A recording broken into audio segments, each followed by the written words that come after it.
Hi everyone, it's Linnea for LDRS Creative.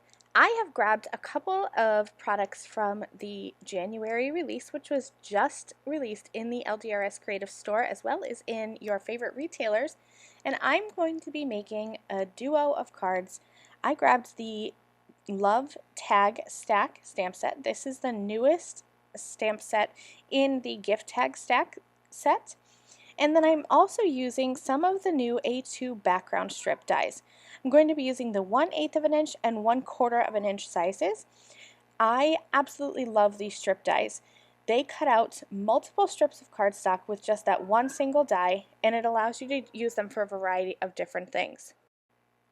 I've used them in projects as sentiment strips, so you could cut these, especially the 1/2 inch strips, which I'm not using today, but you could cut those and stamp a sentiment on them. I've used them to add accents to my cards and to build backgrounds. Today I'm just going to build a really simple striped background. I cut out some yellow, some mint, and 2 shades of pink cardstock using both of the 1/8 of an inch and 1/4 of an inch A2 background strip dies. And I covered a piece of 4¼ by 4¼ inch square cardstock with double-sided adhesive. This is just the easiest way for me to do this, but if you want to add adhesive to each of these strips individually, you can. And all I'm doing is just adding them in a random pattern, mixing up the sizes and colors, and then I'm going to press those in place with my bone folder, and now I have a really fun background. You could do anything you want with this background, but I'm going to stamp that Love Tag Stack stamp onto this and create an easy background pattern paper for my tags. Now, just like with all of the other gift tag stack stamp sets, this is one 4x4 stamp, and it's going to stamp 6 tags, and then you're going to use the coordinating gift tag stack die to cut out all 6 of these tags at once. I'm using Raven Hybrid ink just because I wanted a black bold image to show up against this colorful background. I'm going to ink up this stamp really well and then press that down in my stamping platform. I'm going to grab my Stampendable tool and really press this in place, making sure that I have even pressure on those stamps.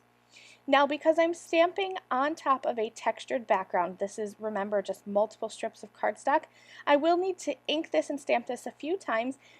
And just remember that you're not going to get perfect stamping. You're going to see where the ink kind of goes down into some of the crevices there of the cardstock. It makes it just look more textured, and this would be a great way, if you do this in browns, to create a textured wood grain background. So here's that die I was talking about earlier. This is the gift tag stack die. One die that you're going to line up with those little triangle registration marks in the corners. Tape this in place using some temporary adhesive and then run this through your die cutting machine, and you are easily going to have 6 tiny little tags cut out. I'm going to use them on cards today, but I have used these to attach to little candies or gifts, anything that you can think of that would need a little tag. Here's all 6 of my tags all cut out, and this die even cuts out that little notch up at the top so you can add some twine going through your tag. I did add some sentiments in the center of my tag, and those are from that same Love Tag Stack stamp set. All of the gift tag stack stamps have that tag outline as well as little sentiments that you can stamp in the center of your tags. And I just think these are the cutest things ever, especially with that custom background. Let's complete the rest of the cards.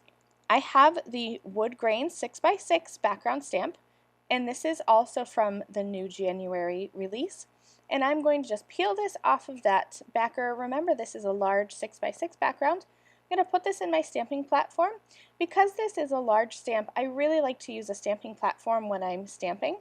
And a tip for you that I did not do this time, but you're going to see why I should have, you want to make sure you're rolling big stamps like this onto your stamping platform so that you don't have any bubbles in your stamp.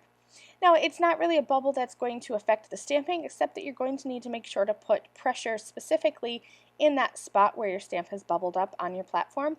So instead of just laying it on flat, you want to start with one end, maybe the bottom or the top or the sides, and roll it towards the opposite end. So here I'm using some coffee bean hybrid ink, and you can see where I have those spots, that bubble kind of under my stamp. And if you roll your stamp onto your platform, you'll eliminate that, and you won't have to stamp 2 or 3 times. I'm using that coffee bean ink and my stamp pen nibble, and I have my background all finished. I want to just have this be an accent piece. So I'm going to cut this wood grain background in half, or more close to maybe a third of the piece of the background. I'm going to chop a piece off, and then I have cut some little strips of cardstock using that 1/8 of an inch A2 background strip die set. I cut it from 1/2 an inch too because I wasn't sure which one I was going to use. And here's where I'm going to use those strips as an accent piece to kind of break up that background.